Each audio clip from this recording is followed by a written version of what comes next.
Welcome na sab sa ato ang mga sambingay nga daghan ka makatunan o mga storya nga dunay mga moral lesson.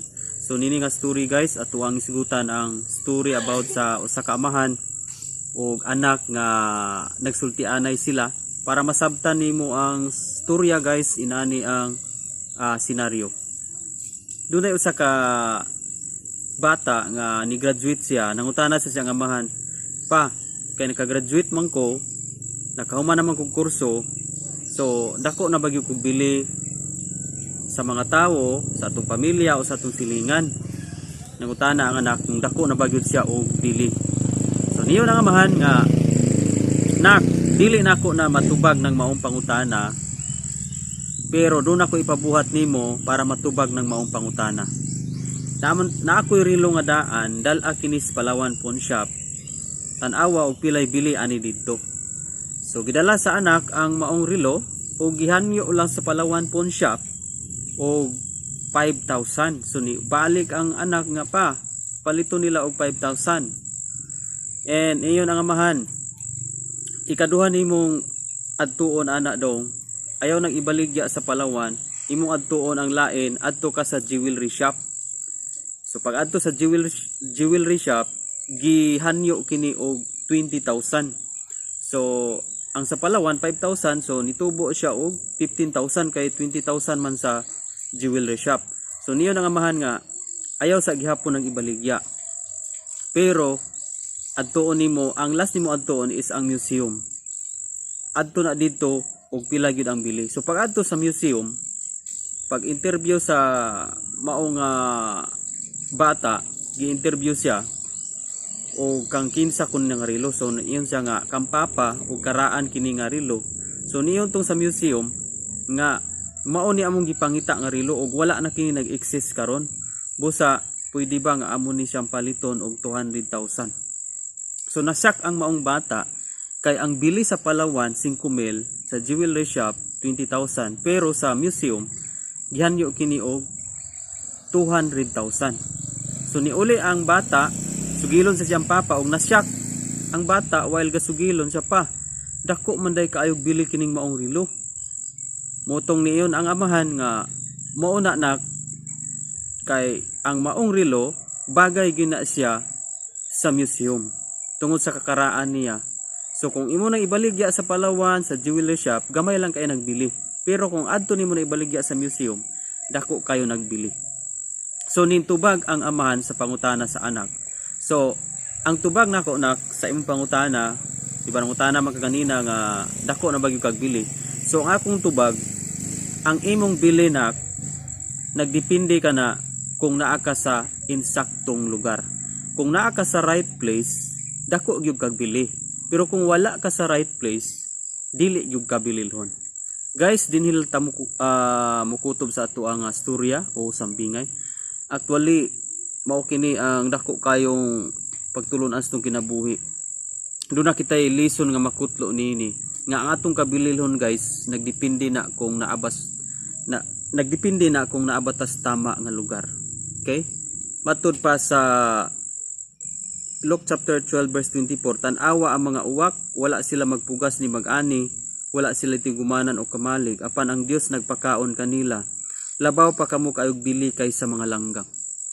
So dinhi nimo makita nga ang kadako day sa atong bili isip mga Kristohanon, nagdepende kana kung asa ta, depende kana sa atuang ug asa ta gibutang lugar. So alang kanatong Kristohanon, dili gyud ta bagay sa kalibutanon. Kay kung musabay ta sa kalibutanon, mugamay gyud ang atuang bili. Mao gani nga niani si Jesus sa kalibutan aron pagpangita sa mga nangawala, di ba? Ang prodigal son wala sa right place, mibiya siya sa right place sa iyang amahan. Mipalayo siya. So sadyang mipalayo ang prodigal son, ni gamay ang iyang bili. Kung imong tan-aw ng storya sa prodigal son, doon na kini kalang bigitan sa ato nga sambingay. Sadyang ang relo naas Palawan o sa jewelry shop, gamay kaayog bili. Pero diha sadyang adto sa museum, dako siya bili nga naman kay mao gyud toy dapat nga didto sa ibutang kay karaan man tong relo. So ang prodigal son usab dapat nagpabilin to siya sa amahan kay dato man ni ang amahan. Pero sa moment nga ni palayo sa siyang amahan, ni gamay ang imbili. Tanawa, tungod sa kagamay si ambili, walay mudawat niyang basta-basta. Wala na ang na-applyan niyang trabaho is apigiri boy. Buot pasabot pinakagamay nga bili, pinakagamay og position ang iyang na-applyan tungod sa kagamay na sa ambili. Ngano man, nganong ni gamay man tong ambili tungod kay nalayo siya sa amahan. The same thing sa ato mga kaigsunan. Kung malayo kita sa Ginoo, mugamay gyud ang ato ang bili.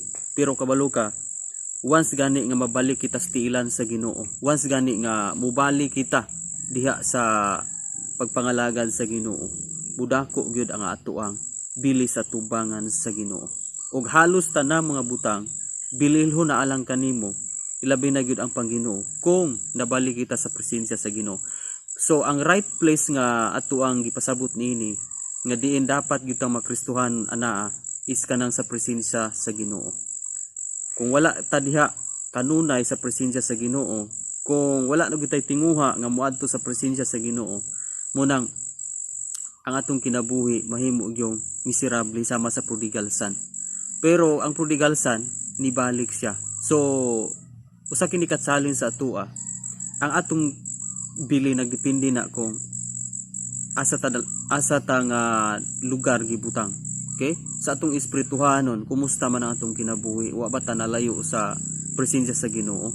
Kay kung malayo ta sa presensya sa Ginoo, halos ang tanan nimo pananaw sa Panginoon mugamay gyud. Mugamay ang bili sa imong ang imong tan-aw sa pagampo, gamay na lang kayo. So gamay na lang bili nimo ang pagkamay ng puon, gamay na lang bili nimo ang pagkamasilimbahon, gamay na lang magbili nimo ang pagbuhat sa buluhaton sa Panginoon.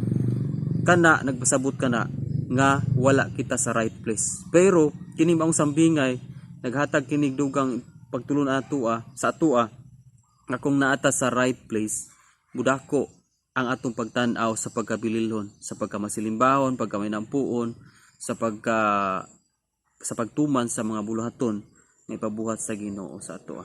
Guys, dinhi lang ta mo kutob sa maong sambingay. Kung napanalanginan kanis maong sambingay, paki-comment lang sa atong comment section, and be sure guys nga naka-subscribe ka para updated ka sa daghan atong mga sambingay o mga storya nga daghan kang makatunan.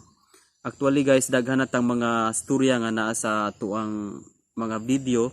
So kung naa kay time, paki-scroll up lang, pili lang sa atong mga storya nga daghan kang makatunan. Guys, kita-kita na punta sa sunod na po natong mga sambingay. Glory to God. God bless.